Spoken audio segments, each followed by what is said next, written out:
Discuss करेंगे कुछ MCQs financial management and corporate finance के लिए। तो स्टार्ट करते हैं। चलिए, पहला क्वेश्चन होगा the concept of financial management. So जो कॉन्सेप्ट होता है फाइनेंशियल मैनेजमेंट का, वो क्या होता है? सो एज वी नो, जो फाइनेंशियल मैनेजमेंट है वो डील करता है फाइनेंशियल इश्यूज से, उसका अरेंजमेंट करना फाइनेंशियल रिसोर्सेज का और उनको कैसे यूटिलाइज करना है कंपनी ऑपरेशंस में।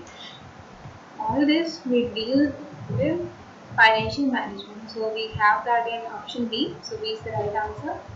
Next question. What is the primary goal of financial management? So the financial management का primary goal होता है it is to maximize the owner's wealth. B option again. Next question. GST is a consumption of goods and services tax based on. So जो GST है उसको दो नाम से जाना जाता है, that is consumption based tax and destination based tax. Why we call so? Because जो जीएसटी होती है, जीएसटी जो टैक्स होता है वो उस स्टेट को पेड किया जाता है जहाँ पे वो गुड्स और सर्विसेज कंज्यूम हो रही हैं, ना कि उस स्टेट को जहाँ पे वो प्रोडक्शन हो रहा है उन गुड्स और सर्विसेज का। So we call that as consumption based tax or destination based tax. So here we have that option destination. So D is the right answer. Next question. The market value of the shares is decided by. तो market value होती है shares की, वो किससे decide की जाती है? It is by the investment market. That is option A. From the below mentioned items which are financial assets. So in below mentioned items में से financial assets कौन से हैं? So it is bonds and stock. So D is the right answer. B and C. Next question. The finance manager is accountable for. जो finance manager होता है वो किसके लिए अकाउंटेबल होता है? So he is accountable for the arrangement of financial resources की financial resources का कैसे कैसे अरेंजमेंट करना है, कहाँ से उनको ऑब्टेन करना है. So this is all the responsibility of finance manager. C is the right answer. Next question. Funds are financial resources in the form. जो फंड होते हैं वो एक फाइनेंशियल रिसोर्स होता है, वो किस फॉर्म में होता है? कॉर्पोरेट कैपिटल के में भी होता है, बिजनेस फंड्स में भी होता है, कैश इक्विवेलेंट की फॉर्म में भी वो होते हैं. So all three came in the category of funds forms. So D is the right answer. That is all of these. Next question. An asset that derives value from a contractual claim is called as. So उस asset को बोला जाता है financial asset. B option. Next question. Which is the limitation of traditional approach of financial management? So traditional approach of financial management की limitation क्या होती है? So one-sided approach ignores allocation of resources, more emphasis on long-term profits. Okay, these all came in the category of the limitation of traditional approach of financial management. So D is the right answer. That is all of the above. Next question. The डिवाइडेड payout ratio is equal to. जो डिवाइडेड payout ratio है उसको बोला जाता है DPS डिवाइडेड by EPS. So we have that in C. That is dividends per share divided by earning per share. Next question. The decision of investing in long-term or fixed asset on the basis of cost-benefit analysis or risk-return analysis are known as. जो decision लिए जाते हैं invest करने के लिए एक long term या fix asset में कोस्ट बेनिफिट एनालिसिस और रिस्क के रिटर्न एनालिसिस के बेसिस पे उनको क्या बोला जाता है? तो हम उनको बोलते हैं capital budgeting decision. That is option C. Next question. Short term और current asset decision are known. जो शॉर्ट टर्म और करंट एसेट डिसीजन होते हैं उनको क्या बोलते हैं? उनको हम बोलते हैं शॉर्ट टर्म इन्वेस्टमेंट डिसीजन और working capital decision both. So C is the right answer. That is both. Next question. The financial activities which are performed regularly are known as. So जो financial activities regularly perform की जाती हैं, daily basis पे perform की जाती हैं, उनको बोला जाता है recurring finance function. तो C is the right answer. और वो activity जो किसी special event पे perform की जाएंगी, like promotion हुआ, circumcision हुआ, वहाँ पे उसके लिए उन events को perform किया जाना है. So उनको हम बोलेंगे non recurring finance function. The sum of short term and long term sources of finance is known as. जो sum होता है short term और long term source of finance का, उसको क्या बोला जाता है? उसको बोला जाता है financial structure. So C is the right answer again. Next question. The government finance which include the principle and practices relating to the procurement and management of funds for central government and local bodies is called.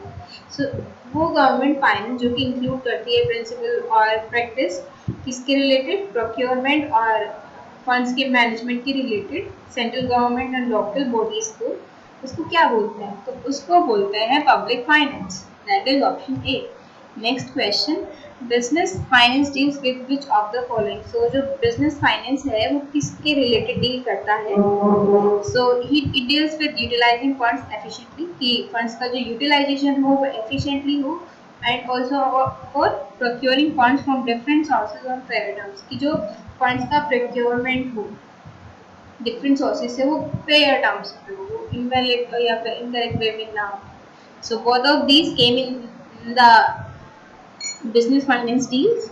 So C is the right answer. The managerial process which is concerned with the planning and control of financial resources is called as जो managerial process concerned होता है planning और controlling के लिए financial resources की तो उसको क्या बोलते हैं तो उसको हम बोलते हैं finance function. So B is the right answer. Next question cost of retaining earning is equal to जो कॉस्ट होता है रिटेनिंग अर्निंग का वो किसके इक्वल होता है so it is equal to the return on existing common stock A is the right answer here next question This social cost benefit analysis is primarily used to determine the economic benefit of the activities in form of which of the following. So जो social cost benefit analysis होता है वो primarily किसके लिए मतलब कि economic benefits को determine करने के लिए यूज किया जाता है किस फॉर्म में सो it is in the form of shadow prices that is the option next question the financial manager selects one or more sources of finance after proper taking into consideration of so जो financial manager होता है वो इन sources को select करता है finance के लिए किन पॉइंट्स को कंसीडर करके कॉस्ट ऑफ कैपिटल को भी कंसीडर करता है कंट्रोल को भी कंसीडर करता है it consider risk also so all of this is the right answer here next question the decision relating to the use of profits और इनकम ऑफ एन एंटिटी और ऑर्गेनाइजेशन आर नॉट सो जो decision related होते हैं profit के लिए या फिर income of an entity के लिए या फिर किसी ऑर्गेनाइजेशन के लिए तो उसको क्या बोलता है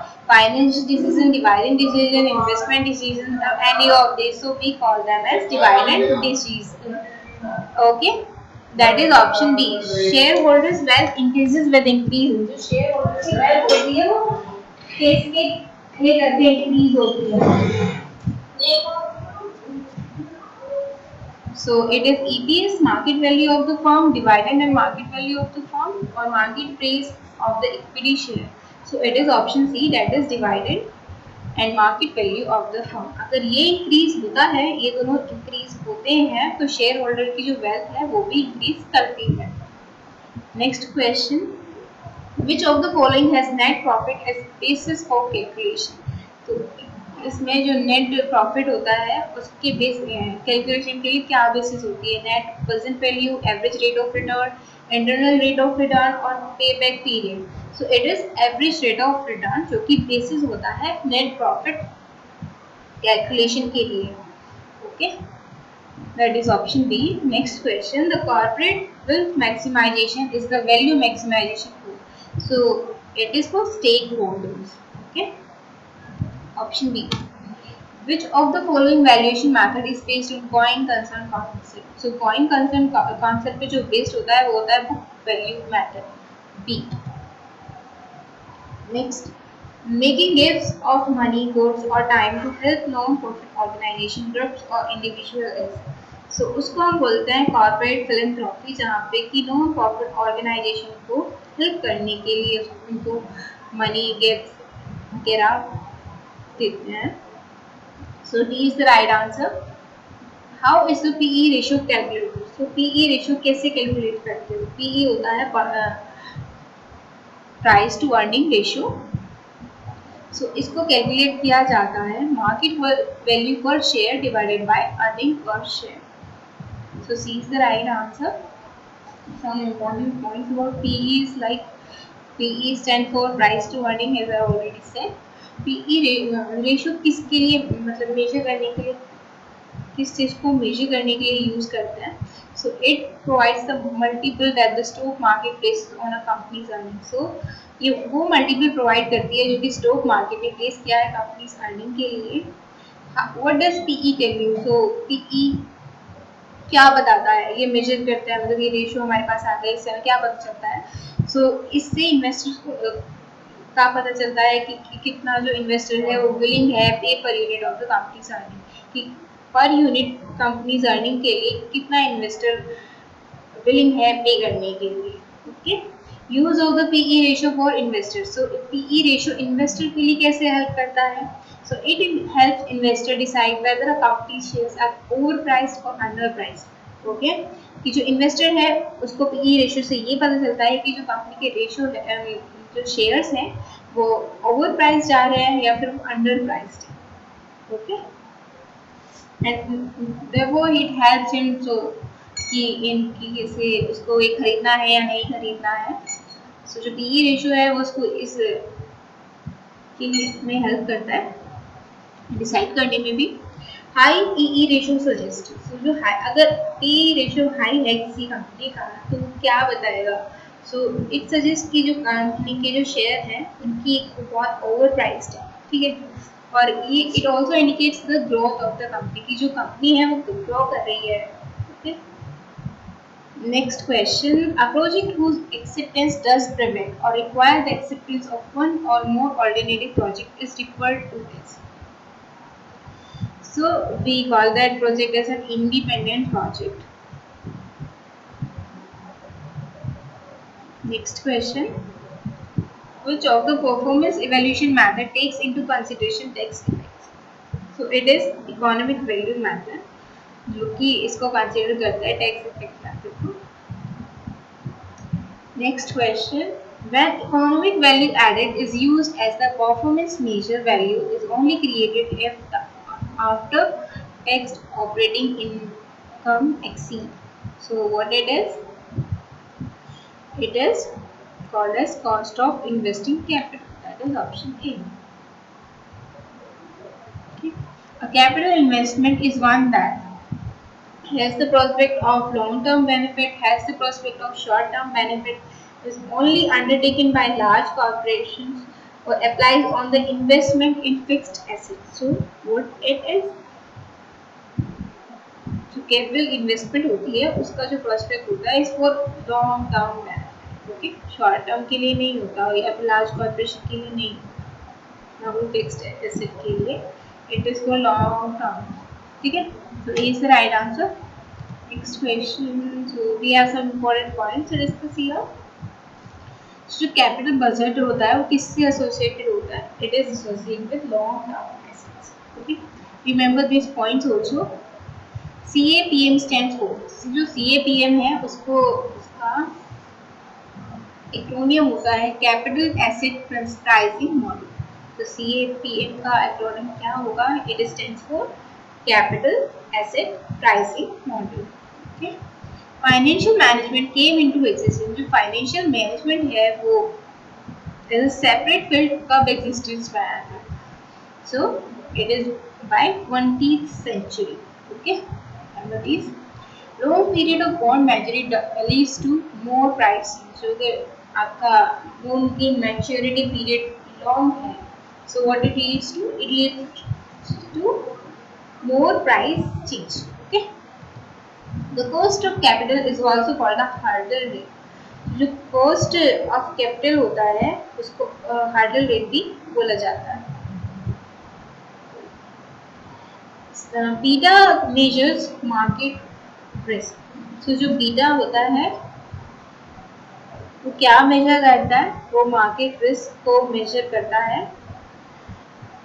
okay, in Walter model formula D is direct stands for, so जो वॉल्टर मॉडल है उसमें जो डी है वो किसके लिए स्टैंड करता है? So it stands for direct earning. ठीक है, यहाँ पे जो डी है वो डायरेक्ट अर्निंग के लिए स्टैंड करता है।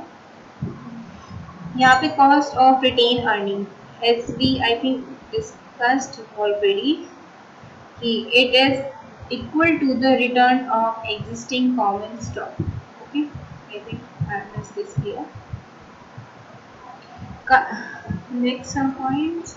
Current assets are also referred to as जो current asset है उनको हम working capital भी बोलते हैं. Company's cost of capital is called जो company cost of capital होती है उसको leverage rate भी बोला जाता है. MTN is maturity range up तो जो MTN मैच्योरिटीज होती है उनकी जो रेंज होती है वो अप टू 30 ईयर उससे भी ज़्यादा होती है.